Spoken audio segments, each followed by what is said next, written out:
And we're live streaming from historic Founders Park in Ocean Grove, New Jersey. Thank you for joining us for Music Matters with Jason Tramm. We're a unique podcast community and we're a growing podcast community, so please remember to subscribe to us on YouTube and smash that bell icon for the most up-to-date information on upcoming guests and topics. We love it when you like and share our videos, and remember, you can chat in questions of the guest and join the conversation. We like that as well. To see our over 170 past episodes, check out our website at www.jasontram.net. We have a wonderful guest today. We have Kevin Gullickson from Radio Drive. Radio Drive is an alternative pop rock band featuring Kevin Gullickson as the engine behind Radio Drive. Kevin has won international awards and nominations for his songs and music videos. The music of Radio Drive is being aired on radio around the world alongside major artists and is receiving rave reviews by critics. He's been featured on interviews in shows in Europe, Canada, and the USA. Welcome, Kevin Gullickson. Thank you, Jason. I am so humbled and honored to be a guest on your show. Thank you for having me. Well, we're so glad we could have you on Music Matters, and I really enjoyed getting to learn your music and to listen to your music. And you really have a unique sound and a really craft in your songwriting. So I couldn't wait to just catch up and meet the man behind the music. Cool. Well, thank you. I appreciate that, especially coming from you. That's high compliments. I appreciate that. Thank you. So tell us about how you started, and did you always know you wanted to be an artist? Well, when I was 7 years old, I went over to a neighbor's house. My friend, his older brother was playing the drums, and that just captivated me as I listened to him playing the drums. The bass drum was just resonating in my chest. And right there, I was hooked. I didn't know at that time what I'd be doing musically. I just knew I wanted to play drums. You wanted to be in that world. Yes. Yep. So I played drums from like age 7 to 17. Had a blast. I played in a lot of bands. I played in the school orchestra, the school band, and the percussion, the marching band with the drums. But after I graduated high school, I had a complete change. I wanted to write songs. I wanted to learn chords and melodies. So I started playing piano. I did take some formal lessons. I took a lot of singing lessons. Even at college, I was part of a cappella choir, singing songs in Latin. And, learning to play guitar. My brother taught me some chords, kind of got me started. So I just really pressed in. So learning guitar, piano, singing, and of course bass guitar too. I always seem to have a bass guitar somewhere, in the closet. I just pull out and had fun doing that. So, and then I started playing in bands and, really had some good recognition.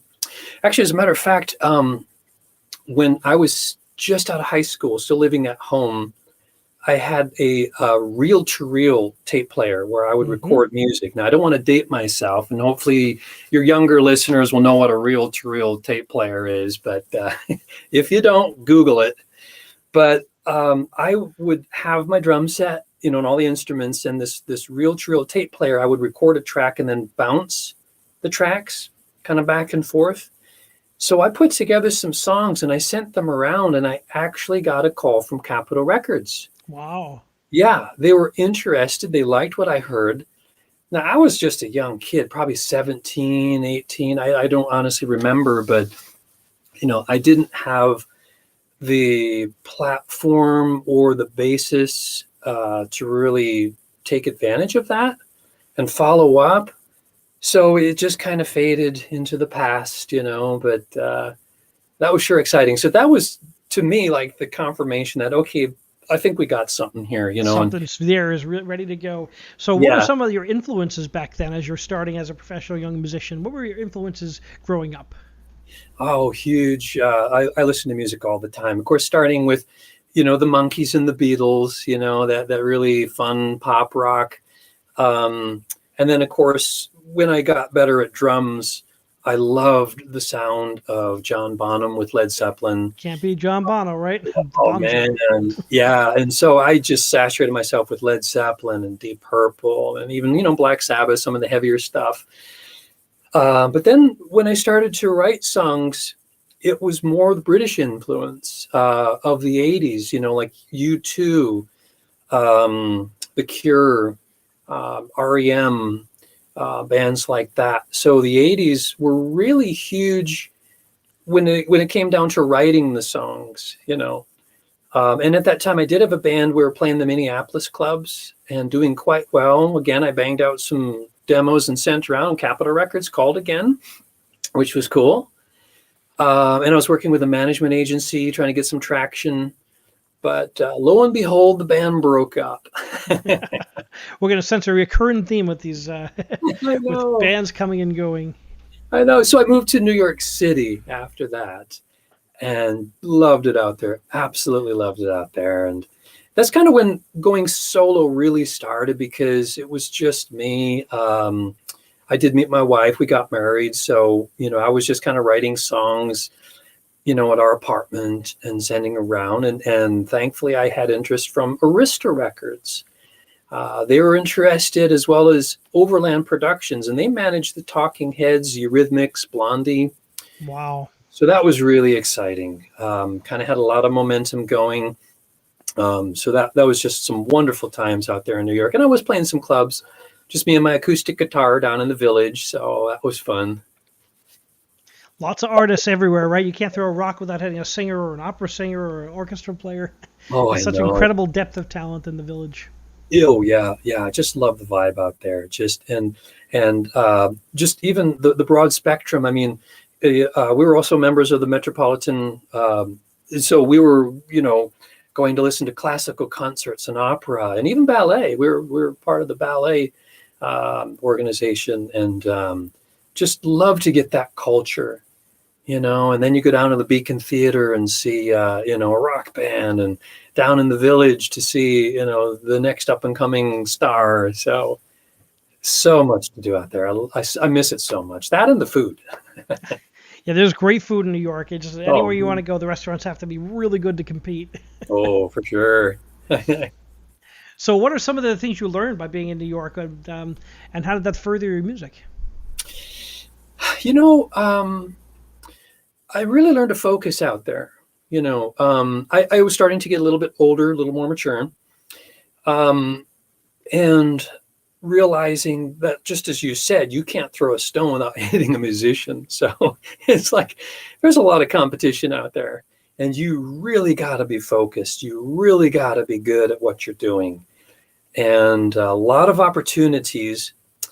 So you got to be ready for those opportunities when they come. So it's a great lesson to teach any young people. I'm a college professor, so I'm always looking to impart those lessons. Oh yeah, absolutely. So all those hours of practice, honing your craft and your talent, writing and rewriting your songs, to get it to that point to where somebody's going to take it seriously.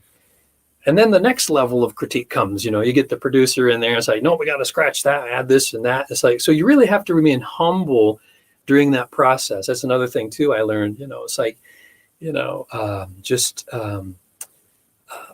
be humble, and just take criticism and critique with the right spirit and attitude. Yeah, that's a good point. I mean, humility is so important as an artist. I mean, I always tell everyone you're only as good as your next or your last performance. It's like everything you've done in the past is in your bio, but it's the next one is all that counts, really. Yes. Yeah. So that's been a good experience too. And taking responsibility as well, that it's up to me to make this happen. So, every day I would try to do something to further, a career in music, whether it be sending an email or writing a song or just doing something, making a phone call. Just you do one thing a day, there you have the accumulation of a week, of a month, a couple of months, a year. That's a lot of traction, and eventually you're going to hit somebody that is going to be in agreement with what you're doing and wants to partner with you and can add to what you're doing. Yeah, it's all about finding that synchronicity and putting it together. And I talk on the show a lot about the era of the indie artist. I mean, indie artists have almost unparalleled way to get their music out. Yeah. And you've built quite a reputation. You have over 10,000 subscribers on YouTube, and you're building your audiences on multiple platforms. What's it like being an indie artist and kind of in control of the ship? Oh boy, that's a huge question there. So it has a lot of freedom, which is wonderful. A lot of responsibility. And again, that's something I learned about taking responsibility, as opposed, instead of waiting for somebody else to do it or expecting them to do it, I have to oversee it myself. And you have to wear a lot of hats, which can be a bit frustrating sometimes because, so I put on the songwriter's hat, start writing songs.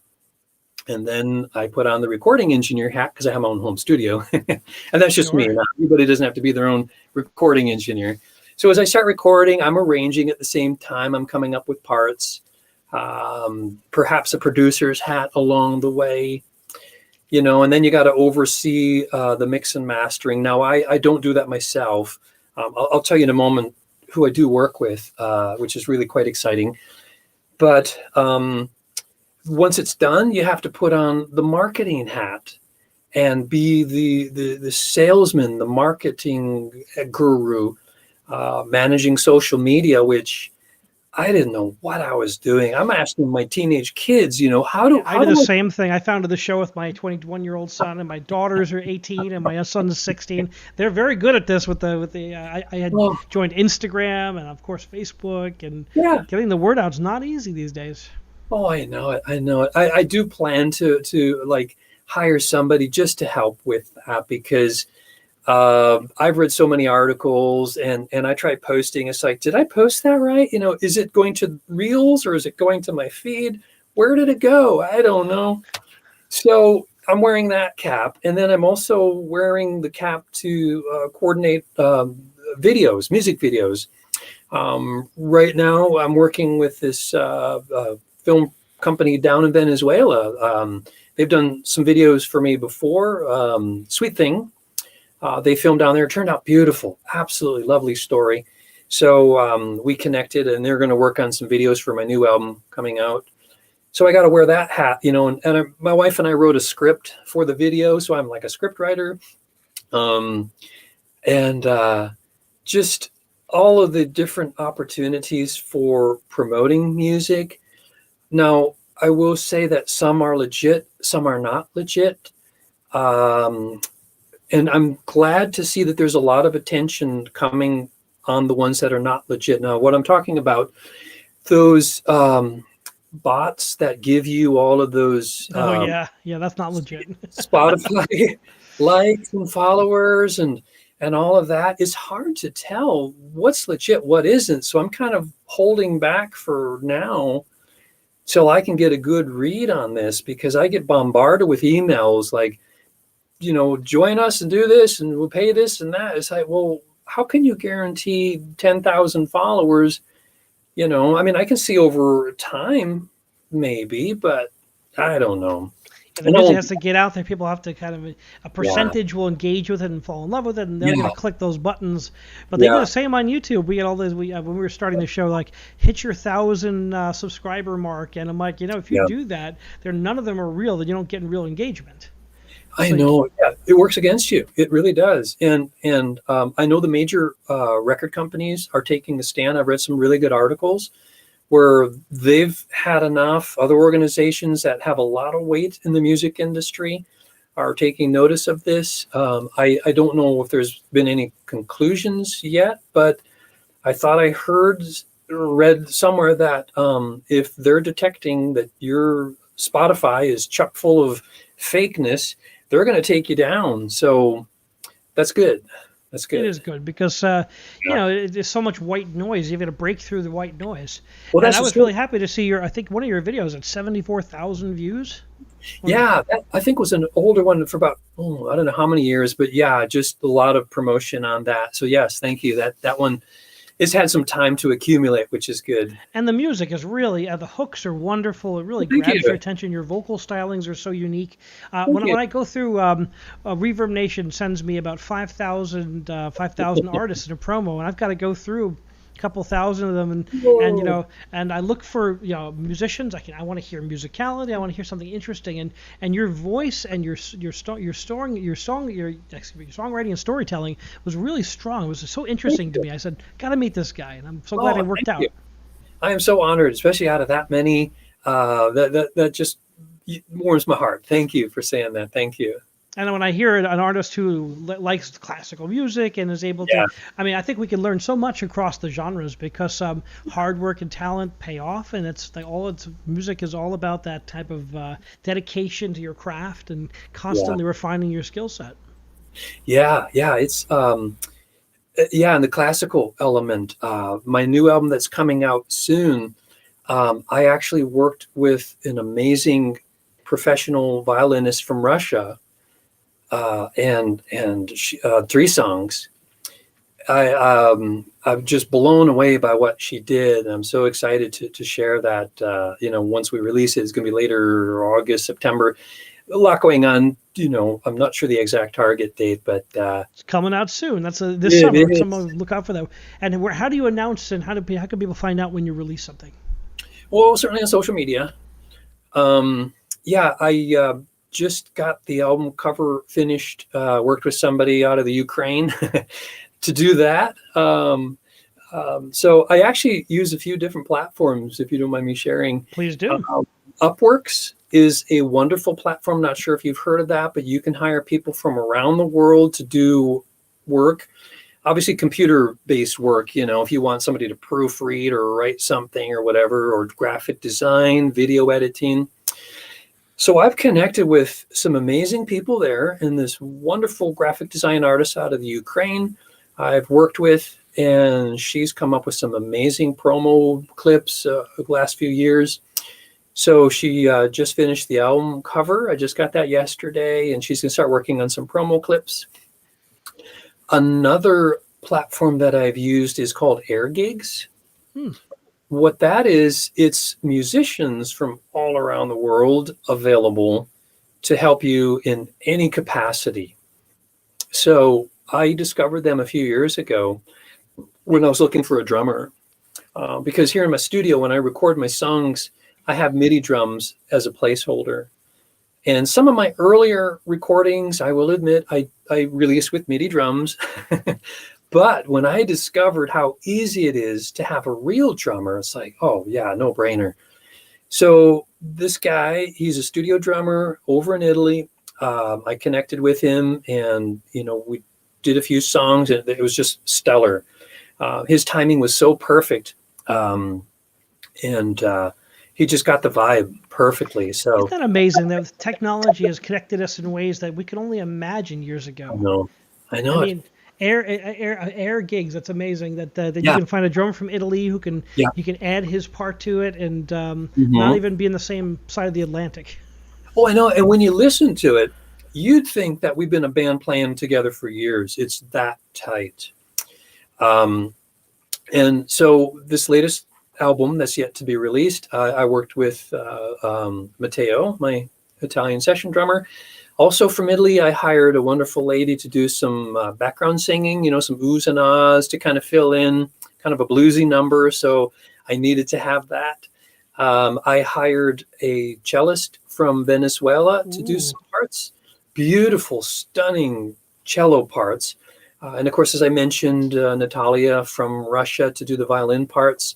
Kind of gave him the basic chords and said, just have at it. Come up with your own arrangements. You have total freedom. And she more than blew me away, as have all these people. But I found an amazing sound engineer, Brendan Decora, also on Air Gigs, who did the mix and mastering. Now, Brendan has won a Grammy Award for mixing on a Foo Fighters album, and wow. yeah, and just won an Academy Award for his work in the Disney movie Soul. So there's some really high caliber talent on these sites, and it's so easy to work with them. I get all the tracks, and we just send them through WeTransfer or some online means. And Brendan just being so gracious, it's like, okay, unlimited revisions. He said, yeah, I mean, usually, you got about 5 or 6 maybe, So yeah, as he sends it back, it's like, okay, could I, a little more of this, a little more of that, can you this and that? And he's right on it. Bam, I get it back like the next day. And it's really exciting what he's done. It's really stellar. So all this, and I've been home here. I haven't left the house for any of this. It's just been all through the internet. It's just incredible. So as you were asking earlier, as far as being an independent musician, the biggest thing is to learn your resources, and it's like, now that I'm connected with all of this, with Upworks, with air gigs, I can assemble my own team, and the folks down in Venezuela shooting the video. I feel like a little mini company here. My own record label really is what I am. Couldn't have been done 10 years ago, right? This is Not at all. totally required such fast technology and new mastery of the technology, and then applying it to music. It's incredible. Yeah, it's astounding. So and it's all coming together, and tapping into the talent of these people as they add to the project, making it even better. I'm really thrilled, so happy with all that's been going on. Now, how do you? When was the last time you played a live concert? Boy, that was January 2020. Wow. Yeah, because last year, kind of as we were talking a little bit earlier, I did some. Once COVID hit, it's kind of sad. Okay, so I got the band back together, and if I could pause for a moment, it was our first gig in 5 years, because I had another. The band broke up like back in 2015. Was it 2015? Yeah. So the band breaks up. We were like playing. We won the Battle of the Bands for the Hard Rock Cafe. Not one. I'm so sorry. We were in the top 4. I'm so sorry. We were in the top 4 Battle of the Bands for our region at the Hard Rock Cafe. We were really doing great. Big momentum locally here, playing tons of gigs. And we actually even had a European tour in the making. But that all fizzled. The band broke up. And sadly, my brother died of cancer. And it just took the wind out of my sails. So for a couple of years, I did nothing. I didn't even pick up the guitar, sing, do anything for about a year and a half. My wife, who's been my biggest supporter, encouraged me, to just have, come back at it. And I did. So I released an album in 2018, I think. She Colors My World. And that was really well received. And then again, 2019 with my album In the Light.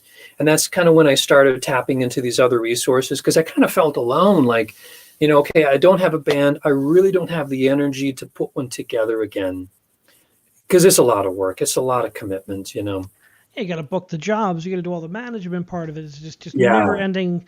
I'm a conductor, so I know the immediate have to get the stands, get the musicians, do the contracting, and for the band, it's the same thing. You've got to do nothing but logistics and make sure everything is lined up, and the travel locations, and it's just an amazing amount of logistics.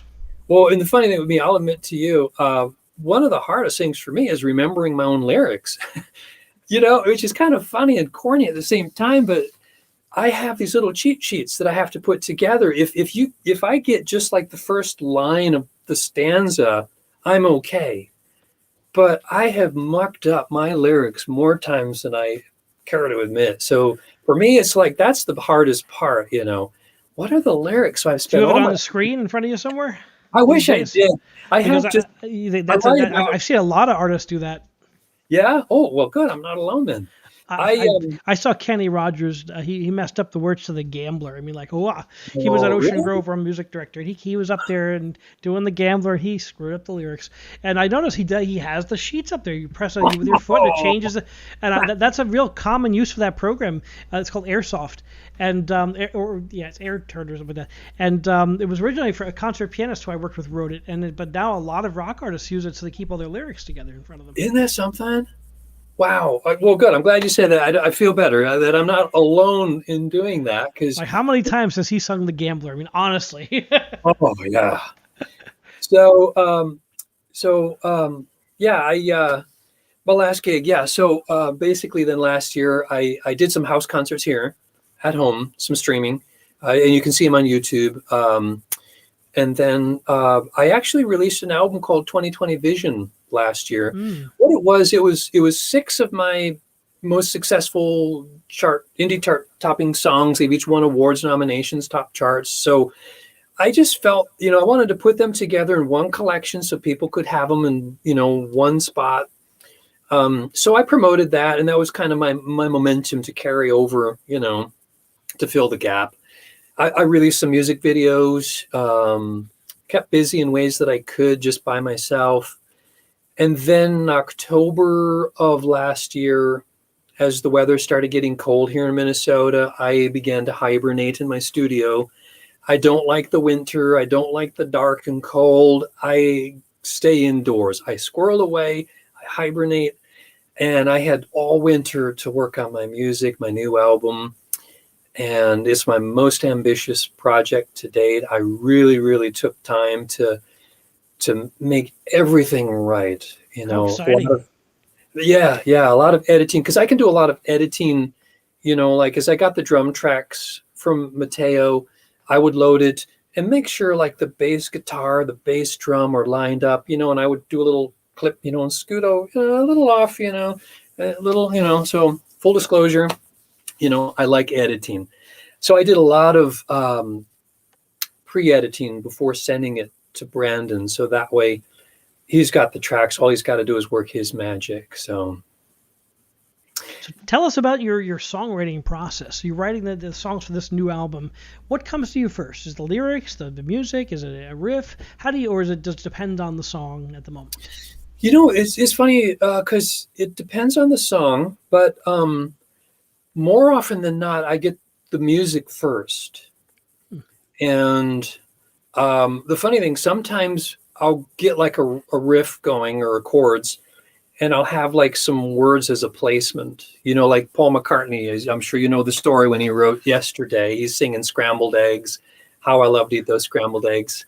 So I kind of have something similar. But the odd thing, this last album, I actually kept some of those placeholder words. As corny as they were, I thought, they fit. It's the first inspiration. You never know. Yeah.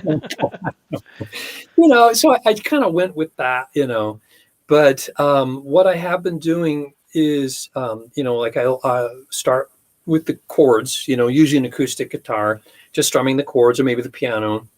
And I'll record that track as a reference, record some scratch vocals to kind of get a melody thing going, and then just start building the song from there. So as I'm recording it, I'm also arranging it, writing, rewriting. It's like, okay, here's the bridge.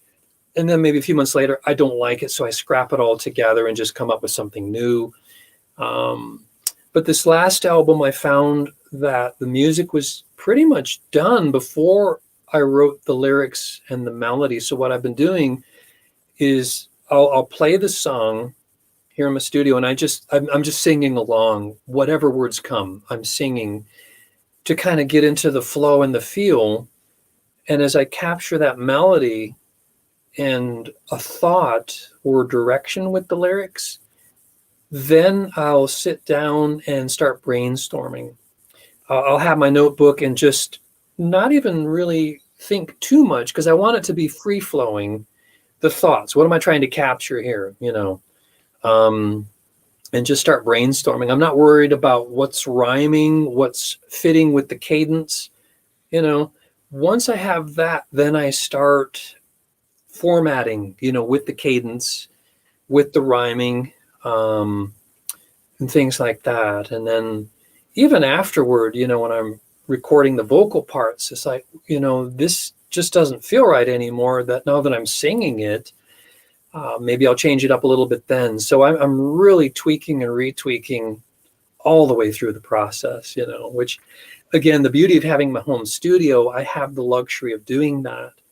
Because there was the time where I'd have to go into a studio, record it, and that's it. You're done. And there's so much more work to do. So Yes. much work.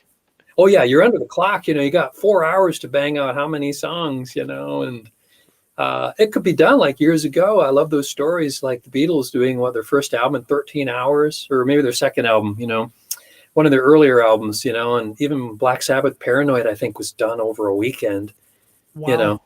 Yeah, but nowadays you hear stories of albums taking 6 months to a year to record. Well, it certainly gives you the editing time, and it's great that you have that now that you've been doing this for a long time. You really have the time to craft what you want, right? You Yeah. put what you want out there, and I look forward to hearing what the new album's going to sound like with all the different layers and the different complexities.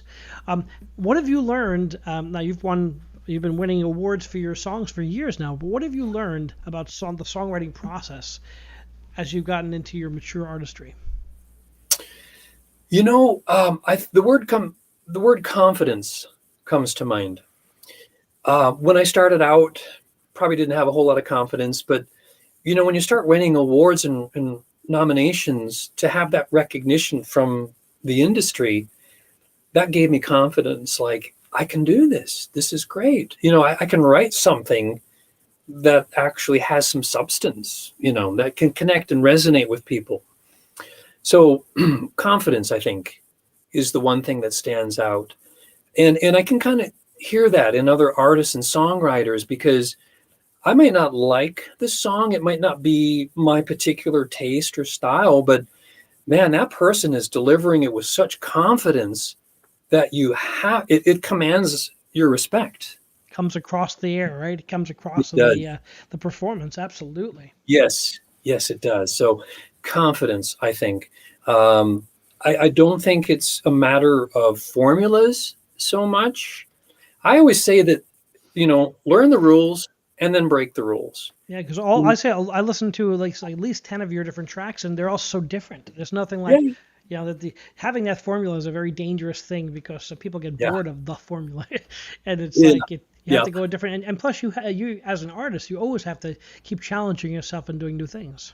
Yes, exactly. Yeah. So there are guidelines, that I like to maintain.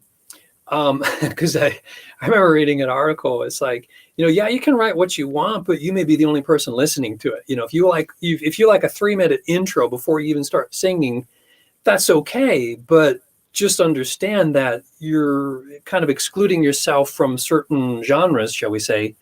And there's nothing wrong in that. Nothing wrong at that at all. I love bands like Yes. I used to listen to Yes and still do, where they actually have like a 3-minute intro before they start singing, It's funny you mentioned Yes. My 16-year-old drummer, he's going to Berkeley this summer for the 5-week jazz intensive, and then he leaves right after that to drive him to Philadelphia because he goes on tour with John Anderson for 3 weeks. No way! He's doing 5 shows in the Midwest with John Anderson in Illinois and all over the place, really. And he's got to learn the entire catalog of these. He's one of 3 drummers. Learn all these catalog of great songs. Oh my word! Even when I played drums, I would try to drum along with that, and it's like, it's good music. Yeah. It's like, what's the count on that? When's he hitting the downbeat? Another 2 in there, and it's like always something different going on. That is talent, I'm telling you. So yeah, it kind of depends, what genre you're aiming for. So I'm glad you mentioned that. Like if you're going for like the top 40, there are guidelines that you do need to stick with. If you're going for progressive rock, there probably aren't. Wide open, wide open. Well, it might not make the radio as much. But... Yeah, exactly. So, so there are guidelines. For me, I consider myself alternative pop rock. So there is a bit of a pop element in there, because I love like early Beatles. I love the Monkees. I love those pop songs. Those catchy songs. You can hear the formula. There's a great guitar riff. There's the catchy hook. There's, the chorus. So I do like to roll that in somehow, somewhere with at least some of my songs. But there certainly are others that I just, I'm going with this wherever it takes me. Like those deep album tracks, absolutely love those as well. So, that'll never make it like to the pop, but so yeah, I love all of that. What does alternative mean to you? The genre classifications are all so fluid these days. Oh, What aren't does they though? alternative pop rock mean to you? Well, okay, so pop to me would be like those, commercial pop songs, like I mentioned, like the Beatles, that goes by the formula, super catchy. Once the song's done, you've got it in your head and you're, bopping along. Rock, certainly to me, I think of like Led Zeppelin, the heavier, you've got some substance to it, you're going to feel that bass drum right there. Alternative to me, I think of like the at the time, like the alternative British sounds of The Cure. Hmm. Of course, nowadays I think of like Foo Fighters, where you've got some heavier guitars perhaps. And of course, alternative now, you're right, it's so fluid, it doesn't even have to be heavier. Because there's a lot of alternative that it just could be like acoustic guitar. I mean, it's sort of a little off the beaten path. Maybe it might be a better way to put it. Familiar, like pop would be the familiar. Rock is that substance, that has that John Bonham element, like bam. Just all, all Yeah, in the beat, behind the beat, yes, kind of that great yep. energy. And then alternative being like slightly off the beaten path. I don't want to be like everybody else. They all have this same sound and this and that. That's too formulated. I want something a little different, a little unique. It's me. Um, so that's my thought. But you're right. Everything is so blurred these days. I don't know that there is even an undiscovered genre. What do you think on that? Do you think I there's think all it's like, all evolving. I think that the genres today are so fluid. We're seeing people borrow, pick and choose, and kind of borrow as Mhm. their musicals. We had a pretty famous composer on the show, Jan Swafford, who talked about like composers today. They kind of stand at the rubble of all the composition schools of the past, and they kind of formulate their own kind of. They take the rubble Yeah. and they make it into their own unique kind of individual expression. And I think that you do a lot of that too, because your music is very unique sounding. It's not, I wouldn't say it's any one of those things specifically, but I do hear those influences. I hear the hooks, and it's really well crafted songs. But I'm always interested to hear what people like, how the artists themselves think about their music, where they put their kind of Yeah. sound.